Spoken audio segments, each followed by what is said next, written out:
Good evening, I'm Ryan Jokes, and this is your Barbados Today evening edition for Thursday, October 5th. Commerce and Small Business Development Minister Donville Innes says he is looking forward to Barbadians paying less taxes, but he quickly concedes that this won't happen anytime soon, given the government's expenditure to keep the country going. His comments come amid concern that government has raked in $50 million in revenue from the National Social Responsibility Levy.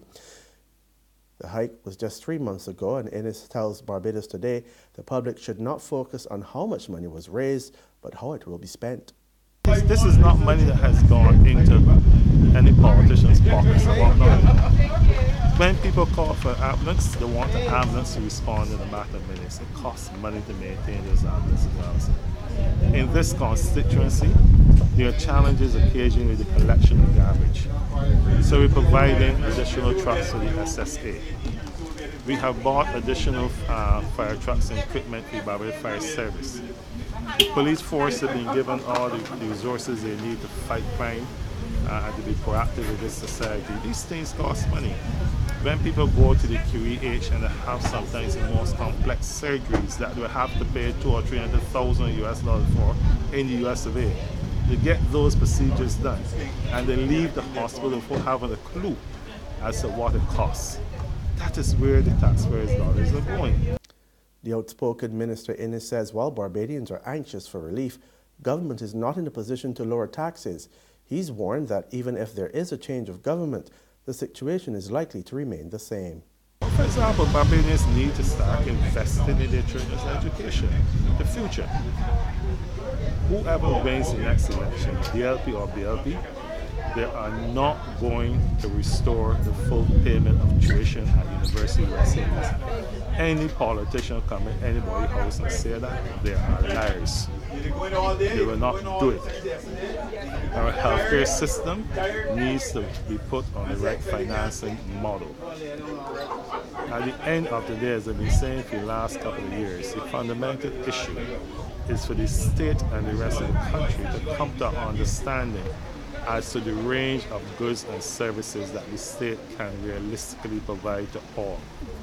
The ones that they have to provide perhaps to the most vulnerable in society, and then how others will have to take care of themselves. But meantime, businesses complain that the controversial NSRL has put a damper on sales since it was hiked 3 months ago. The president of the Barbados Chamber of Commerce and Industry, Eddie Abed, told Barbados Today the levy is a major concern for businesses across the board. Many of our members have also informed us that there has been a tremendous fall-off in business.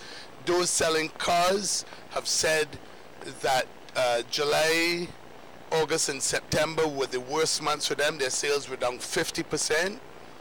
And frankly, what this has done is made the cost of living in Barbados that much higher.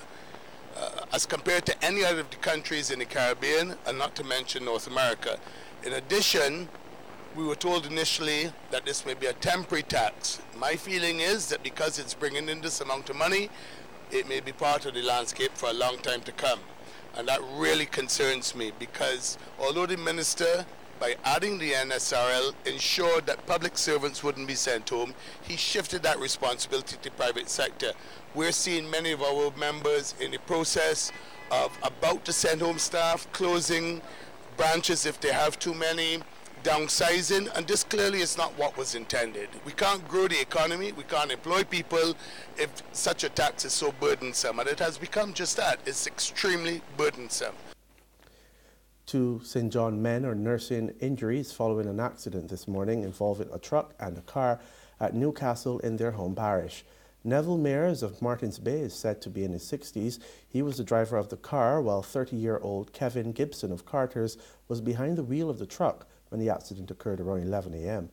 Both were transported to the Queen Elizabeth Hospital by ambulance. Police are continuing their investigations. In sports, Lady Cougars are 1 win away from capturing the #1 beauty supplies and beauty exchange BABA women's title after a commanding victory over defending champions Preferred Insurance Brokers Pinelands in Game 1 last night. Playing at the Barbados Community College gym, a game-high 22 points from former national player Tony Atherley, assisted by Jennifer Joseph Hackett, who added 19, Cougars led the 3-match series 1-0, winning 63-49. Latifah Wood top scored for Pinelands with 13. Maria Cumberbatch and captain Sade Clark were the other players on their team with double figures. The results mean that Pinelands will need to win Game 2 on Sunday night at the BCC Gym to avoid a Cougars clean sweep. There's regional and international news after this short break. Good morning, Phillips and Company, may I help? Oh, certainly. One moment, please. Miss Phillips? Yeah? There's a lady on the line from the Nation newspaper who would like to speak with you. The Nation? Will she go on? Well, they're trying to sell us some ads. Look, don't make me laugh this morning. Ads in the Nation? They're real expensive, and for one year, nobody ain't buying them papers no more. Nobody ain't want to steal news. I hear reading Barbados Today online for free.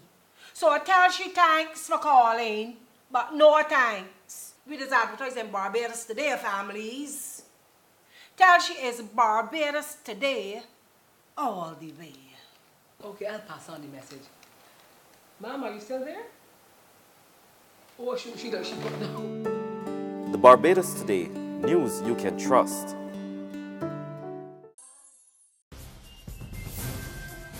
Regional Carrier LIAT says it has lost as much as $6 million following the passage of Hurricanes Irma and Maria.